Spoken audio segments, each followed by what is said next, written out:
Video, I'm going to talk about killing robots. I will start saying what are these killing robots.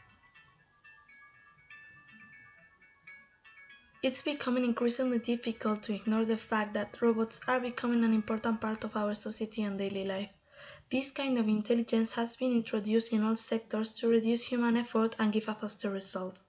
They make our life easier in many fields and give more accurate results in less time, but they can have a negative impact on our society too. There's no human intervention and they can decide to take human lives according to what they are programmed for, something that has to be changed. They cannot distinguish between who is a soldier and who is just a civil. Also, they can be used in different spaces like air, land, water, and space. Another worry for our society is that when killing robots are used, we know who the victims are, but we don't have clear who would be the victimizer, since we can't punish a robot for its actions. Now I'm going to talk about the Stop Killing Robots campaign. This campaign was set in October 2012. The campaign is a global coalition of international, regional, and national non-governmental organizations. It's formed by 86 non-governmental organizations in 32 countries. It's being carried on by 4 women. Mary Wareham, she's the global coordinator of the campaign at Human Rights Watch in Washington, D.C. Isabel Jones is the campaign outreach manager for the campaign based out of Men's Action Canada in Ottawa, Canada.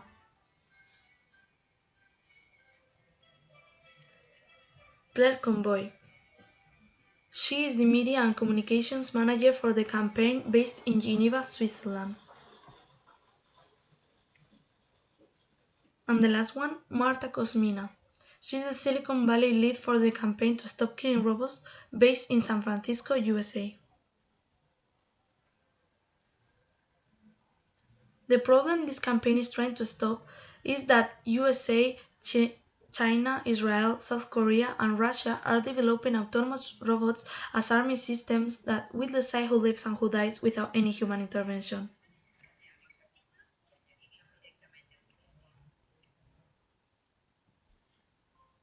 In order to solve the problem above, they want to retain human control over the determination of objectives and attack decisions by prohibiting the development, production, and use of entirely autonomous weapons. All countries should articulate a legislation to ban these robots. Macro-victimization and victimology.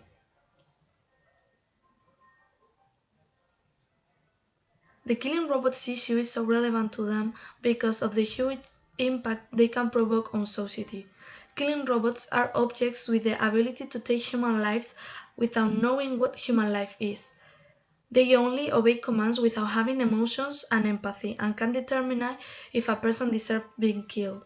On the other hand, the state has control of these robots, so they are responsible for the murders.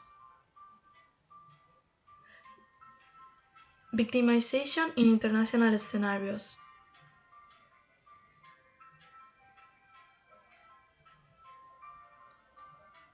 Bandura's moral disengagement theory can be applied. He says that we do things that give us self-worth and pride. We do those things according to the moral standards we have. He also says that those moral standards don't operate like behavior regulators. This is also a powerful disengagement mechanism. It's the justification of violent actions or bad actions in the service of moral ends. As a recap, we can conclude that killing robots have both advantages and disadvantages.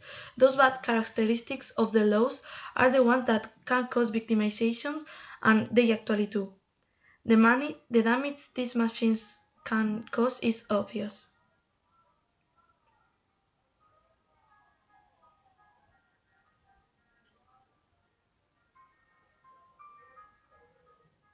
Thank you for listening.